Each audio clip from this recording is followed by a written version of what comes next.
नमस्कार, आप देख रहे हैं इंडिया टीवी। आपके साथ मैं हूं मीनाक्षी जोशी। वक्त हो गया है राजधर्म का।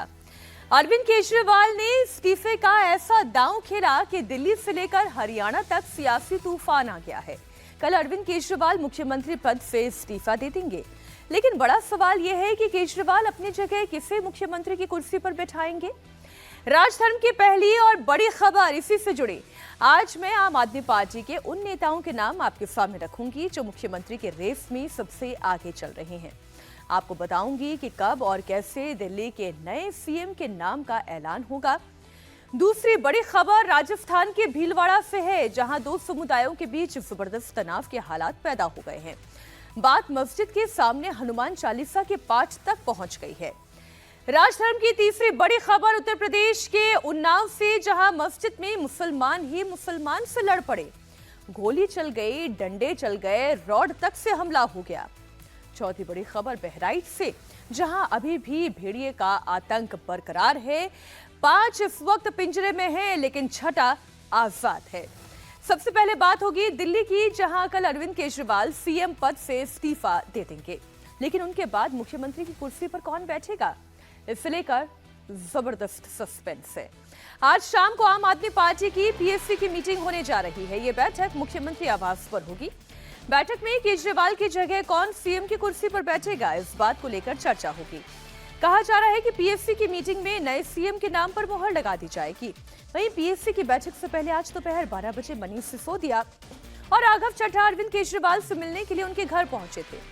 ये मुलाकात करीब 2 घंटे तक चली, जिसमें नए मुख्यमंत्री के नाम को लेकर चर्चा की गई। फरवरी में चुनाव है। आज इस मंच से मैं मांग करता हूं कि ये चुनाव नवंबर में कराए जाएं, महाराष्ट्र के साथ कराए जाएं, तुरंत कराए जाएं चुनाव। और जब तक आपका फैसला नहीं आएगा, तब तक मैं जिम्मेदारी नहीं संभालूंगा। और मैं जब तक चुनाव नहीं होते, मैंने जैसे बताया 2 दिन के बाद मैं अपना इस्तीफा दूंगा। जब तक चुनाव नहीं होते, तब तक मेरी जगह आम आदमी पार्टी से कोई और मुख्यमंत्री बनेगा। जब तक चुनाव नहीं होते हैं, तब तक मेरी जगह कोई और मुख्यमंत्री बनेगा। और चुनाव हो जाने के बाद अगर आम आदमी पार्टी जीत गई तो फिर कौन होगा? खैर, ये तो बहुत आगे की बात है। अब सबकी निगाहें तो पीएससी की मीटिंग पर है। इस मीटिंग में कौन कौन शामिल होगा वो भी आपको बताऊंगी, लेकिन पहले अरविंद केजरीवाल के इस्तीफे से पहले और उसके बाद में क्या क्या होगा वो पहले आप जान लीजिए। अरविंद केजरीवाल कल अपने पद से इस्तीफा देने जा रहे हैं। उससे पहले आज पीएससी की बैठक में सीएम के नाम पर मुहर लग जाएगी कि अब उनकी जगह कौन मुख्यमंत्री होगा। वहीं कल इस्तीफे के बाद आम आदमी पार्टी के विधायक दल की बैठक होगी। इस मीटिंग में नए मुख्यमंत्री के नाम का ऐलान कर दिया जाएगा। आपके भी मन में सवाल हो रहा होगा कि विधायक दल की मीटिंग से पहले आज होने वाली आम आदमी पार्टी की पीएससी की बैठक में कौन कौन शामिल होने जा रहा है, कौन कौन से चेहरे होंगे। तो आइए वो भी आपको बता देते हैं कि पीएससी की बैठक में कौन कौन शामिल होने जा रहा है। पीएससी की मीटिंग में अरविंद केजरीवाल तो खुद मौजूद होंगे ही। इसके अलावा पूर्व उप मुख्यमंत्री मनीष सिसोदिया होंगे, संजय सिंह होंगे, दुर्गेश पाठक, आतिशी सिंह, गोपाल राय, राघव चड्ढा, इमरान हुसैन, राखी बिरलान, पंकज गुप्ता और एनटी गुप्ता इस मीटिंग में शामिल रहेंगे। ये तमाम वो चेहरे हैं जो इस मीटिंग में रहेंगे। संदीप पाठक और भगवंत मान स्पेशल इनवाइटी हैं। ये लोग आज शाम को होने वाली पीएससी की बैठक में शामिल होने जा रहे हैं और नए सीएम के नाम पर ये भी अपनी मुहर लगाएंगे।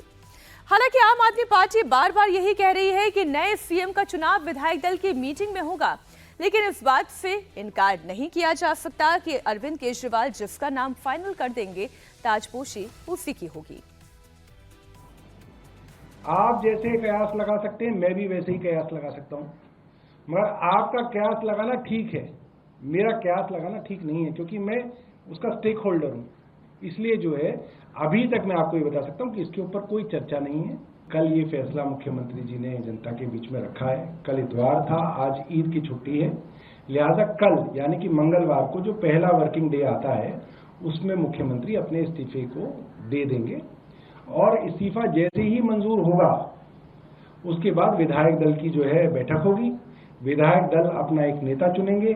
जो नेता चुना जाएगा वो अपना स्टेक टू पावर, जो अपना क्लेम है, वो उपराज्यपाल के माध्यम से राष्ट्रपति को अपना क्लेम देंगे।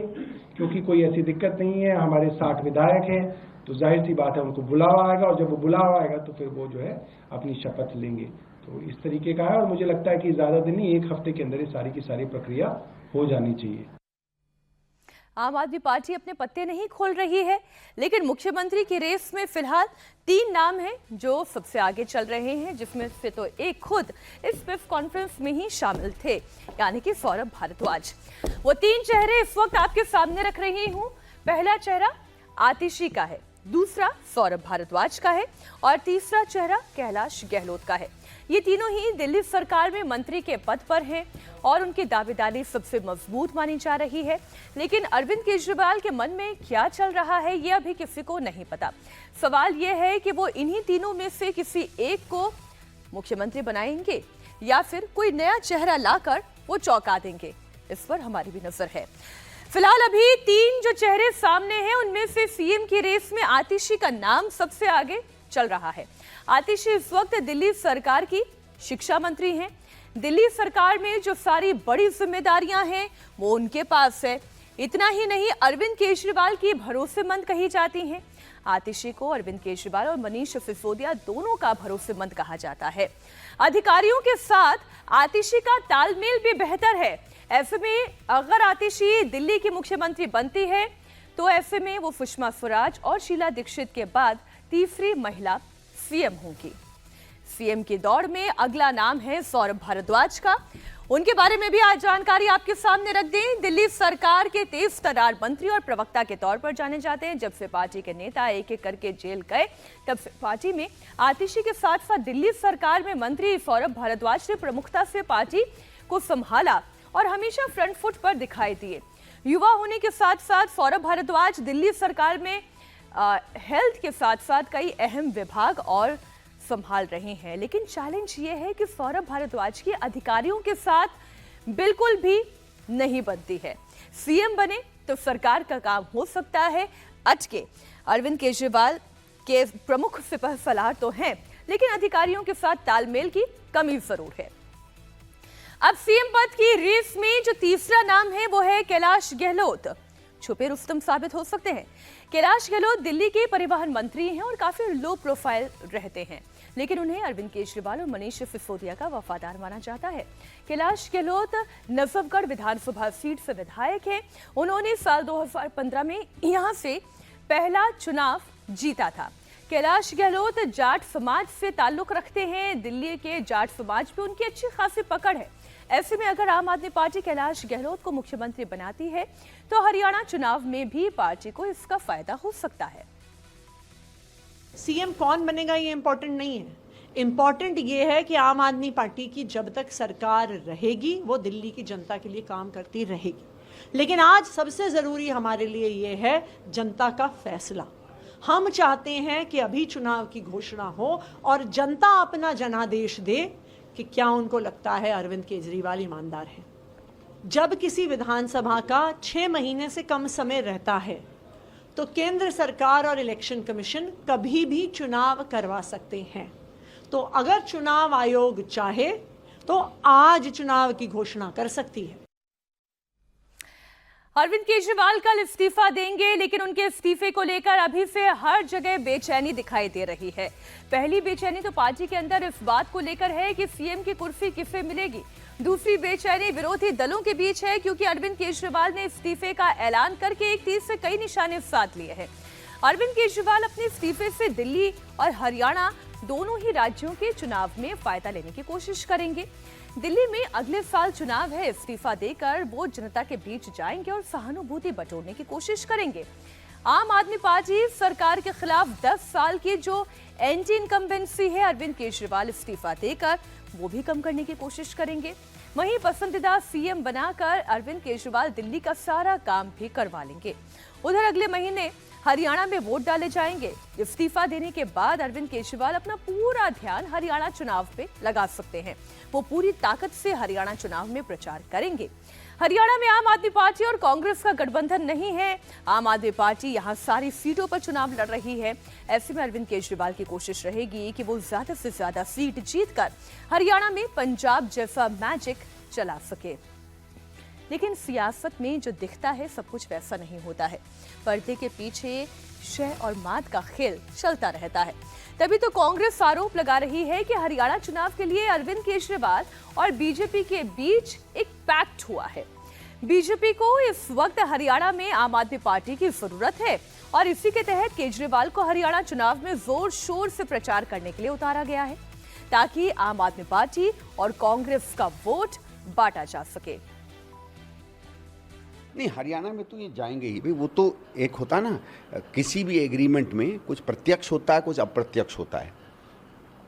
तो ये तो जो बिना लिखी हुई बेल की एग्रीमेंट है वो यही है कि आप पंजाब में, हरियाणा में जाके कोशिश करेंगे कांग्रेस को हराने की।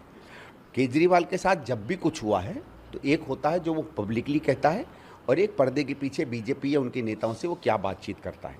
मैं आपको बता दूं, आप माने या ना माने, अभी से कुछ समय पहले जब सिसोदिया को बेल मिली थी तो एक मेरे अच्छे मित्र हैं भारतीय जनता पार्टी में, मैंने जब उनको फ़ोन करके कहा तो उन्होंने कहा भैया हरियाणा के चुनाव आ रहे हैं, समझा करो। तो मैंने कहा, केजरीवाल कहने का भाई वो भी हरियाणा में उनकी ज़रूरत तो है। तो इस शब्द का क्या मतलब है, मैं नाम नहीं देना चाहूँगा, और ये तो किसी भी आप राजनीतिक व्यक्ति से जान लो, वो सब जानते हैं कि इस समय आम आदमी पार्टी बीजेपी की हरियाणा में ज़रूरत है, क्योंकि भारतीय जनता पार्टी को ये लगता है कि बहुत ज़्यादा वोटों का अंतर नहीं, उनको ये लगता है वो अंतर आम आदमी पार्टी पूरी कर लेगी। लेकिन केजरीवाल कह रहे हैं कि वो जेल से लौटने के बाद अग्नि परीक्षा देना चाहते हैं।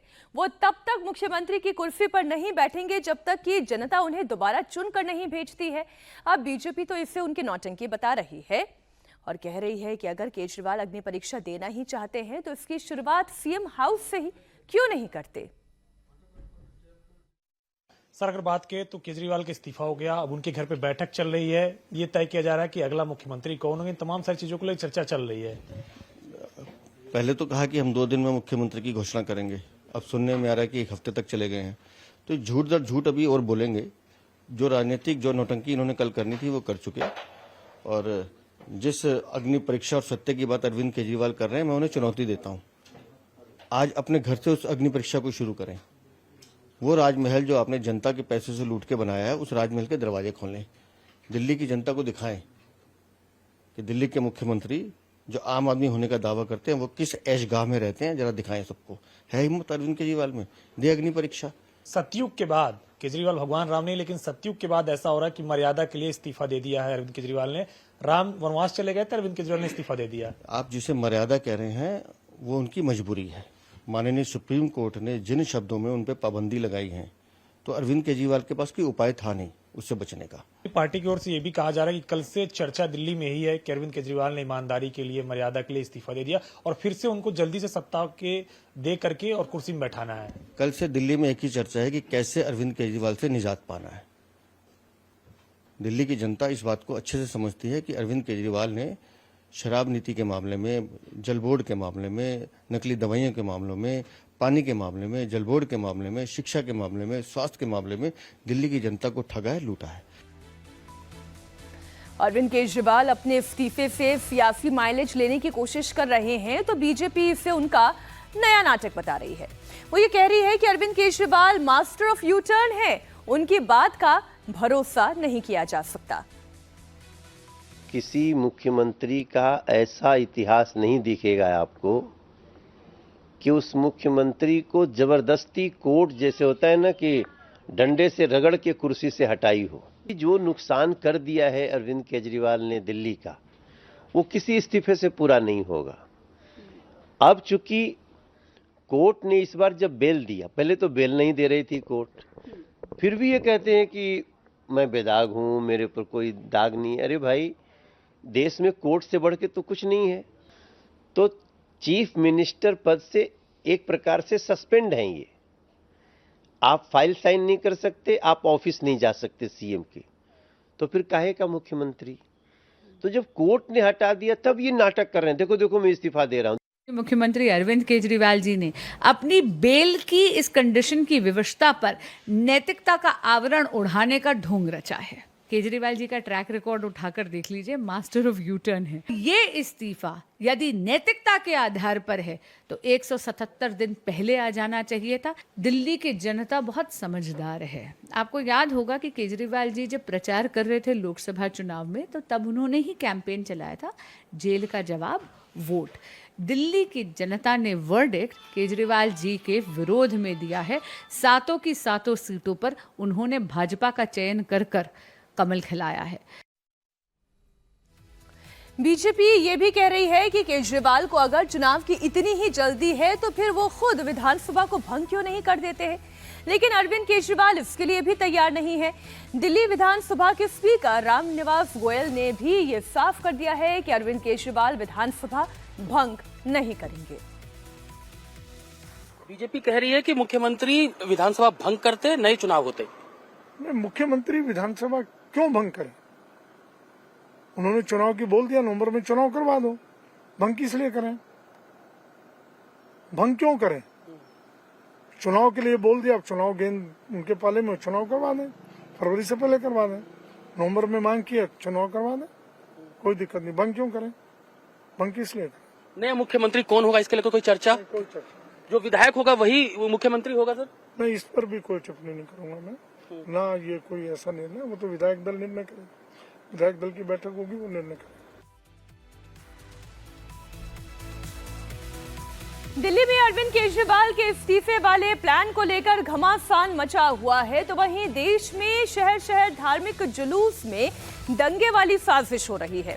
भीलवाड़ा के बाद अब राजस्थान के बारा में भी बड़ा बवाल खड़ा हो गया।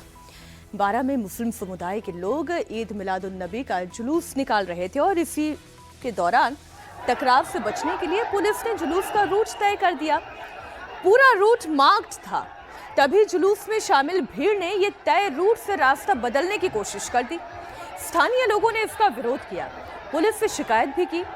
पुलिस ने पहले तो जुलूस में शामिल लोगों को समझाया, लेकिन जब भीड़ नहीं मानी तो पुलिस और जुलूस में शामिल लोग आमने सामने हो गए। और उसके बाद क्या हुआ वो इन तस्वीरों में आपके सामने है।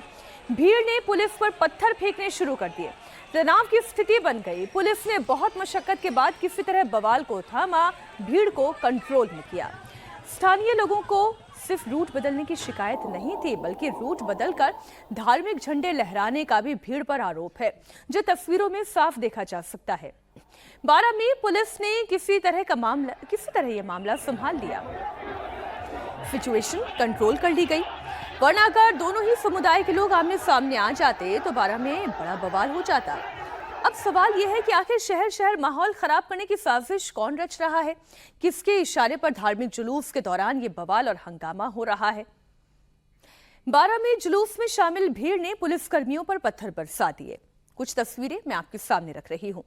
पुलिसकर्मी पत्थरबाजों को रोकने की कोशिश करती रही, लेकिन पुलिस की एक नहीं सुनी इन प्रदर्शनकारियों ने, और या आप कहें जुलूस में शामिल लोगों ने। मौके पर जब एक्स्ट्रा फोर्स तैनात की गई तो किस तरह भीड़ को कंट्रोल कर लिया गया। राजस्थान के बारा में आज बारा वफात के जुलूस के दौरान रूट बदला गया, धार्मिक झंडे लहराए गए, भड़काने की कोशिश की गई। लेकिन 2 दिन पहले राजस्थान के भीलवाड़ा में ऐसा ही कुछ हुआ था। हिंदू समुदाय के लोग तयशुदा रूट से अपनी शोभा यात्रा निकाल रहे थे, लेकिन जुलूस जैसे ही मस्जिद के पास पहुंचा तो पथराव शुरू हो गया। ये पथराव जल झूलनी एकादशी के दिन हुआ, जब हिंदू समुदाय भगवान पीताम्बर राय महाराज की शोभा यात्रा निकाल रहा था। शोभा यात्रा जब जहाजपुर किले से निकलकर शाहपुरा पहुंचा तो फिर मस्जिद के ऊपर से पत्थर बरसने लगे। पथराव में एक महिला समेत 5 लोग घायल हो गए। इसके बाद हिंदू समुदाय मस्जिद के बाहर धरने पर बैठ गया, हनुमान चालीसा का पाठ करने लगा, भजन कीर्तन होने लगा। वहीं सड़क पर बीजेपी विधायक भी धरने पर बैठ गए। लोगों के विरोध का नतीजा ये हुआ कि पुलिस ने पथराव के करीब 21 आरोपियों को हिरासत में लिया, तो 2-2 मस्जिद के बाहर नोटिस चिपकाकर सारे कागजात दिखाने के लिए कह दिया।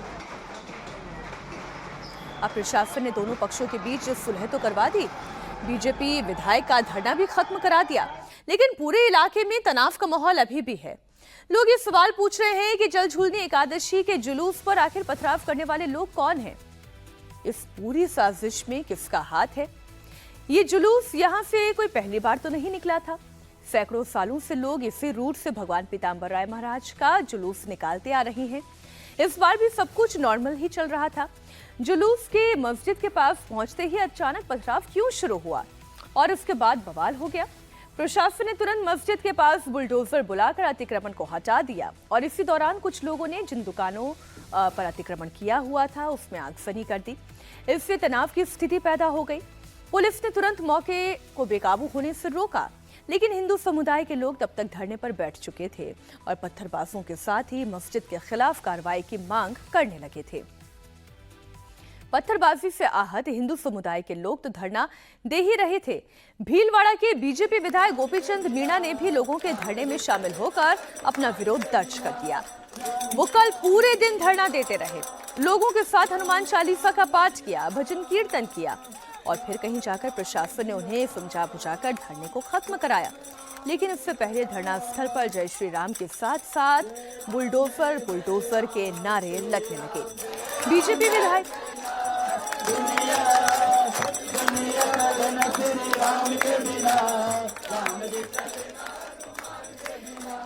विधायक ने कहा कि जब तक अवैध निर्माण नहीं टूटेगा, लोगों का धरना प्रदर्शन यूं ही जारी रहेगा।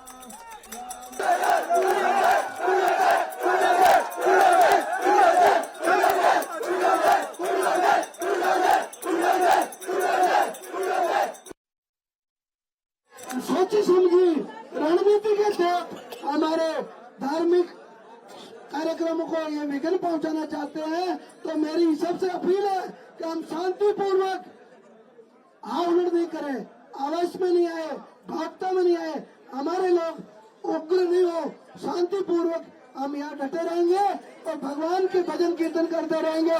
मैं जब तक अवैध मस्जिद या बुलडोजर अवैध निर्माण टूटेगा नहीं, आपके साथ हूँ।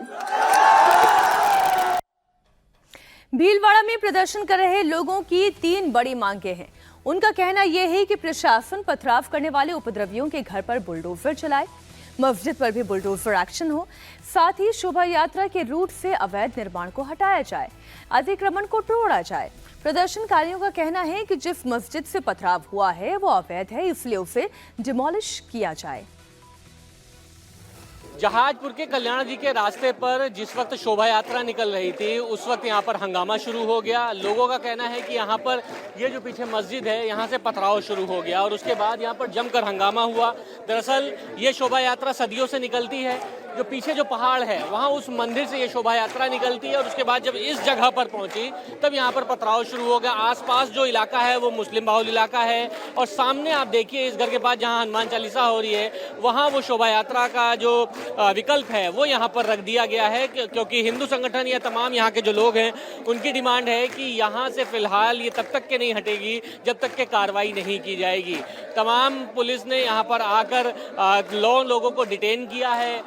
बताया जा रहा है कि देर रात को बुलडोजर की कार्रवाई भी की गई है, जिसमें जो अवैध रूप से जो मस्जिद के आसपास जो दुकानें बनी थी उनको तोड़ दिया गया है, आगजनी भी हुई थी और उसके बाद हंगामा जम के हुआ। और जी क्या ये कल का माहौल क्या था, क्यों पथराव हुआ, ये एक सवाल का जवाब बहुत अहम है, क्योंकि यात्रा तो यहाँ पे हर साल निकलती है। यहाँ प्रतिवर्ष रघुनाथ जी महाराज की रेवाड़ी ऊपर से आती है, लेकिन मुस्लिम समाज ने जानबूझ करके जैसे ही रेवाड़ी आने लगी उसके चारों तरफ इकट्ठे होकर के उन्होंने जानबूझ के हमला किया और इस मस्जिद के ऊपर से जो आप देख रहे हैं ऊपर वहाँ से पथराव किया, जिससे हमारे कई कार्यकर्ताओं की लगी है, चोटें आई है। मस्जिद के ऊपर से पथराव क्यों शुरू हुआ? पुलिस प्रशासन की नाकामी के कारण पथराव शुरू हुआ, जबकि ये सांप्रदायिक तनाव फैलाना चाह रहे थे जहाजपुर में और कुछ चुनिंदा व्यक्ति हैं जो हमारे आराध्य देव भगवान के बेवाण को नहीं निकालने देना चाह रहे थे। जिस मस्जिद के ऊपर से पत्थर चलाने के आरोप लग रहे हैं उसके खिलाफ लोगों के गुस्से के बाद प्रशासन ने एक्शन लिया। पहले तो बवाल के तुरंत बाद मस्जिद के बाहर अवैध निर्माण को गिरा दिया गया, फिर जहाजपुर नगर पालिका ने जामा मस्जिद समेत 2 मस्जिद की कमेटी के सदर को नोटिस भेजा। इसमें मस्जिद कमेटी को 24 घंटे के अंदर दस्तावेज जमा कराने के लिए कहा गया। मस्जिद के बाहर नोटिस भी चिपकाया गया। मैं जिस जगह मौजूद हूँ इसी जगह से जो शोभा यात्रा है वो शाम को निकल रही थी। दरअसल ये जो पूरा इलाका है आप देख रहे हैं मुस्लिम बाहुल इलाका है, इसके पीछे ठीक जो पहाड़ी है वहाँ से कल्याण जी के मंदिर से बेवाड़ निकलती है और ये पूरे, चूंकि ये कस्बा है एक छोटा सा, और इसी पूरे इलाके से होकर शोभा यात्रा गुजरती है। और ये जो आप मस्जिद देख रहे हैं यहाँ पर ही ये हंगामा शुरू हुआ। लोगों का कहना है कि इस मस्जिद के अंदर से पथराव शुरू हो गया और उसके बाद ही विवाद की स्थिति उत्पन्न हुई। जम के जब हंगामेबाजी हुई तब यहाँ पर तमाम जो लोग हैं वो तितर बितर हो गए, लेकिन जब शाम को इकट्ठा हुए तब यहाँ पर नारेबाजी होने लगी और ये मांग की जाने लगी कि ये जो मस्जिद है वो अवैध रूप से बनी हुई है, लिहाजा इसको ध्वस्त किया जाए। और इसी के मद्देनजर आप देखिए मस्जिद के बाहर एक नोटिस चस्पा कर दिया गया है कार्यालय नगर पालिका मंडल जहाजपुर का, जिसमें सदर जामा मस्जिद कमेटी मुस्लिम समाज के नाम पे ये पेपर है जिसमें लिखा है कि दस्तावेज पेश किए जाएं कि जो उपरोक्त विषयांगत जरिए सूचना पत्र सूचित किया जाता है कि स्थानीय वार्ड 9 स्थित जामा मस्जिद के संबंध में जो संबंधित पट्टा है, जो स्वीकृत जो भी दस्तावेज हो 24 घंटे के अंदर इसको पालिका के अंदर प्रस्तुत किया जाए, सुनिश्चित किया जाए, ताकि 24 घंटे के अंदर इस मस्जिद के जो भी कागजात हैं उनको पेश किया जाए, अन्यथा इस पर कार्रवाई की जाएगी। क्योंकि लोग यहाँ पर हंगामे कर रहे हैं, सामने हनुमान चालीसा पढ़ रहे हैं और बेवाड़ सामने रखी है और इन लोगों का कहना है कि जिन लोगों ने पत्थरबाजी की उनको गिरफ्तार करें, ये अवैध रूप से जो निर्माण है उस पर कार्रवाई हो। और उसके अलावा हर बार जब यहाँ से शांति प्रिय माहौल में जब यात्रा निकलती है तो क्या टारगेट करके ये पथराव किया गया है, उन लोगों को चिन्हित करके सलाखों के पीछे रखा जाए। ये पहला मामला नहीं है जब हिंदू समुदाय की शोभा यात्रा को निशाना बनाया गया है। इससे पहले गुजरात के सूरत में गणेश पंडाल पर पथराव हुआ तो बवाल खड़ा हुआ। कर्नाटक के मांड्या में गणेश विसर्जन के दौरान पथराव किया गया था। अभी दोनों जगह का विवाद शांत नहीं हुआ था कि भीलवाड़ा में माहौल बिगाड़ने की कोशिश हुई। ये जो कल शांतिप्रिय तरीके से जो जलजुलनी 11 का बेवान यात्रा परंपरागत तरीके से निकल रहा था, तो ये एक सोची समझी साजिश के तहत, जबकि पूर्व में प्रशासन को यहाँ के हिंदू समाज के नेतृत्वकर्ताओं ने यहाँ बताया था कि मस्जिद के दाहिने और बाइने तरफ इन मुसलमानों का असामाजिक तत्वों का जमावड़ा है, इनको आप तुरंत हटाएं वरना यहाँ कोई भी घटनाक्रम घटित सकती है। लेकिन प्रशासन द्वारा किसी भी प्रकार का कोई ठोस निर्णय या कोई भी कहाँ से चले? पत्थर मस्जिद के ऊपर से आए हैं और धनाधन घंटे भर तक पत्थर चले। अचानक से पत्थर क्यों चलने शुरू हो गए? ये चाह रहे हैं कि पूरे भीलवाड़ा जिले के अंदर अराजकता फैले, दंगे भड़के, लॉ एंड ऑर्डर बिगड़े और दंगाई की यही मानसिकता से तैयारी करके रखी गई थी। इन्होंने पूरी योजनाबद्ध तरीके से दी और हम मीडिया के माध्यम से प्रशासन से मांग करते हैं कि इस मस्जिद की पूरी तलाशी ली जाए। मुस्लिम समाज के जितने भी बस्तियां हैं इनके अंदर जो अवैध हथियार है इनकी भी तलाशी ली जाए और इस मस्जिद को सीज की जाए और साथ ही इसको ध्वस्त किया जाए। ये हमारे आप लोग यहाँ पर बैठे रहेंगे, ये नहीं हटने देंगे जब तक हमारी मांगे हैं कि हमारी मुख्य रूप से 2 मांगे हैं। पहली मांग में इनके पीछे जो मूल षड्यंत्रकारी है वो लोग जो इसके मुल्ला मौलवी है, नाम प्रशासन के पास है ना। एक तरफ शहर शहर नफरत के पत्थर चल रहे हैं तो दूसरी तरफ आदमखोर का कहर भी मंडरा रहा है। बहराइच में आदमखोर भेड़िए की दहशत अभी भी कम नहीं हुई है। देर रात खूंखार भेड़िए ने कुछ इस तरह अटैक किया जिससे हर कोई हैरान रह गया, क्योंकि इससे पहले भेड़िए ने इस तरह अटैक नहीं किया था। खूंखार भेड़िए ने रात को 2:30 बजे एक 11 साल के बच्चे पर अटैक कर दिया। भेड़िए ने यह हमला घर की छत पर चढ़कर किया। भेड़िया छत पर चढ़ा और परिवार के बीच सो रहे इमरान को निशाना बना दिया। इमरान की गर्दन पर गहरे घाव हैं। अस्पताल में उसका इलाज चल रहा है। ये पूरा मामला महसी इलाके के पिपरी मोहन गांव का है। रात करीब 2:30 बजे भेड़िया खेत की तरफ से आया और सीढ़ी चढ़कर छत पर पहुंच गया। भेड़िए ने सो रहे बच्चे के गले पर हमला कर दिया। ये पहला मामला है जब छत पर पहुंचकर भेड़िए ने हमला किया। इमरान को पहले सामुदायिक स्वास्थ्य केंद्र में एडमिट कराया गया था, लेकिन उसकी गर्दन पर गहरे घाव हैं, जिससे देखते हुए बहराइच के मेडिकल कॉलेज रेफर कर दिया गया। ये जीना है, ये पहला जीना है, लेकिन इस जीने पर बताया जा रहा है रात में खाट लगाई होती है, इस वजह से वो ऊपर नहीं जाता। उसके बाद भेड़िया आगे बढ़ता है और आगे बढ़ने के बाद एक ये दूसरा जीना है, इस जीने पर वो सीधा ऊपर चढ़ता है। अब बात वही है कि यहां पर भी कोई दरवाजा या दीवार नहीं है, इसीलिए इस बार भेड़िए को एक्सेस आसानी से मिल जाता है कि वो छत पर जाकर इंसान का शिकार करे। वो सीढ़ी पर चढ़ता है और सीढ़ी पर चढ़कर वो पूरी तरीके से मुआयना कर लेता है, एक तरीके से रेकी कर लेता है कि नीचे कौन सो रहा है, ऊपर कौन सो रहा है। ऊपर आता है, ऊपर आने के बाद वो पहली छत क्रॉस करके दूसरी छत पर आता है। यहां पर आप खाट देख रहे हैं, इन खाटों पर भी लोग सरोहे होते हैं, लेकिन बड़े लोग होते हैं। वो भेड़िया फिर यहां पर आता है, यहां पर अभी भी ब्लड के निशान हैं, और यहां पर आने के बाद इस छत पे आता है। इस खाट पर 10 साल का इमरान सो रहा होता है। सीधा वो अब तक जितने हमले हुए हैं उसी तरीके से बच्चे की सीधा गर्दन पर हमला करता है। हमला करने के बाद बच्चे को खींचने की कोशिश करता है, अपने मुंह में उसने बच्चे का गला दबाया होता है। और यहां पर आप देखिए सारी छत पर खून के निशान इस वक्त मौजूद हैं। बच्चे की आवाज होती है, घर वाले चिल्लाते हैं, और यहाँ पर बगल में बताया जा रहा है कि यहाँ पे भाभी सो रही होती हैं, और भी लोग हैं। आप बच्चे के क्या लगते हैं? आप बाबा लगते हैं। ये बताइए कितने बजे का ये हमला था, क्या हुआ था, पूरी बात बताइए। 2:30 बजे वो जीने से आया। हाँ। और इस खट पे वो लेटा था, इस पे उसकी भाभी लेटी थी, उधर उसके एक छोटी बहन लेटी थी। हाँ। और इस पे जब हमला किया तो हमला करके उसको नीचे गिरा दिया, और नीचे से वो घसीटता वहां तक ले गया। हाँ। जब ले गया तो उसमें कुछ आवाज आई तो इस भाभी जाग पड़ी उसकी, और जब वो जागी तो वो पीटने लगी उसको। वो छोड़ करके भाग गया उसी जीने के डगर से। हमारे यहाँ सबसे ज्यादा लाइट की व्यवस्था, लाइट में सबसे ज्यादा दिक्कत है। अब तक हमने जितने केसेस देखे हैं वो खुले में बरांडे में हमला करता है, अब वो छत पे आ रहा है, तो उस क्या लग रहा है कि ज्यादा आदमखोर हो गया है, क्या कर रहा है? नहीं, कहीं ना कहीं ज्यादा आदमखोर है, नहीं तो छत पे आने की कोई जरूरत नहीं थी। अभी तो मतलब जितने भी हैं मैदान में हैं, दौरे पे हैं, बाहर पकड़ा। ये पहला केस है जो कि छत पे आया है।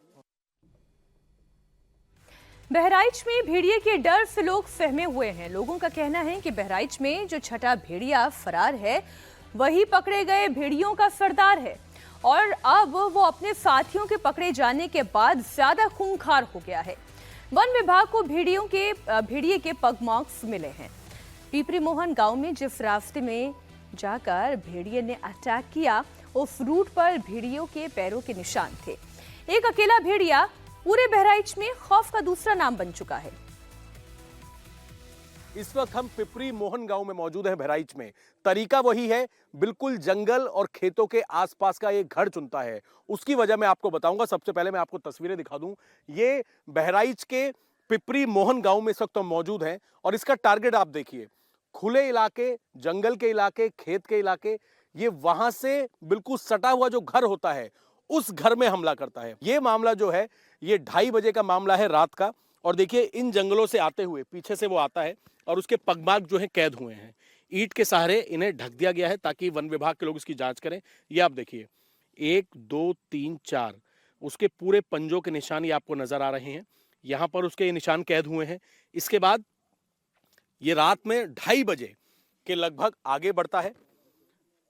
आगे बढ़ने के बाद रविवार का दिन था, आगे बढ़ता है और पीपरी मोहन जो गांव है, देखिए बिल्कुल पहला घर है ये कोने का, ये वहां से आता है। और आने के बाद सबसे पहले ये जो आप ये लकड़ी का एक पूरी का पूरा ये देख रहे हैं, ये बकरियों को रात में इसके अंदर रख दिया जाता है। ये सबसे पहले कोशिश ये करता है, क्योंकि खुले में रात को बकरियों को नहीं छोड़ते हैं, और इसलिए नहीं छोड़ते हैं बकरियों को क्योंकि ये डर रहता है कि कोई हमला ना कर दे, कोई चोरी ना कर ले। इसके अंदर बंद कर दी जाती हैं बकरियां रात में। ये फट्टा आप देखिए, ये फट्टे हैं, इनको काटने की कोशिश की, इनको तोड़ने की कोशिश की इस भेड़िए ने, और इसके अंदर जो बकरी थी उनको अपना शिकार बनाने की कोशिश की। लेकिन जब वो इसमें कामयाब नहीं हुआ, नहीं तोड़ पाया, जो भेड़िया है वो आगे बढ़ता है। 10 साल का बच्चा इमरान जो है, ये सामने वाला घर है, यहां पर रहता है। गर्मी काफी ज्यादा है, इस वजह से इसी लकड़ी की सीढ़ी पर चढ़कर इमरान ऊपर चला जाता है। ऊपर जाकर खुले में अपने परिवार के साथ सोता है। इमरान यहां से जाता है, इन सीढ़ियों से चढ़ता हुआ जाता है, लेकिन जो भेड़िया है वो अगले वाले घर में, वहां पर खुला स्पेस है। अब आपको मैं दोबारा से एक बार निशान दिखा दूं। ये देखिए, ये पगमार्क के निशान है। आप देखेंगे ईंटों को हटा के, ये देखिए यहां से पूरा क्रॉस करते हुए आगे जहां जहां आपकी नजर जाएगी, इस तरीके से ये पगमार्क के निशान बने हुए हैं। एक पेन जो है उससे बड़े पंजे के निशान है, जिससे ये पता लगता है कि ये भेड़िए के ही निशान है। इस तरीके से यहां पर सारे में आप देखेंगे तो पगमार्क जो है वो भेड़िए के बने हुए हैं। और इन पगमार्क के बाद वन विभाग की टीम हालांकि इनकी भी जांच कर रही है। इसके बाद भेड़िया आगे आता है। बहराइच में प्रशासन ने दरवाजे लगवा लिए, लोगों को छतों पर सोने की हिदायतें दे दी गई, लेकिन इस बार आदमखोर ने तो छत पर चढ़कर अपना टारगेट सेट कर दिया और उस पर अटैक कर दिया। हमले के बाद गांव की महिलाएं अब बहुत दहशत में हैं।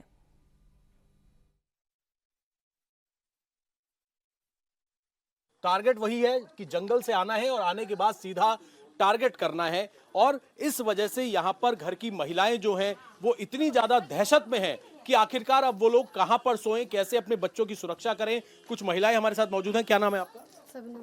शबनम, ये बताइए कि अब ये जो भेड़िया है इसने रात में छत पर जाकर हमला किया है, तो आप लोगों को अब कितनी चिंता है बच्चों की?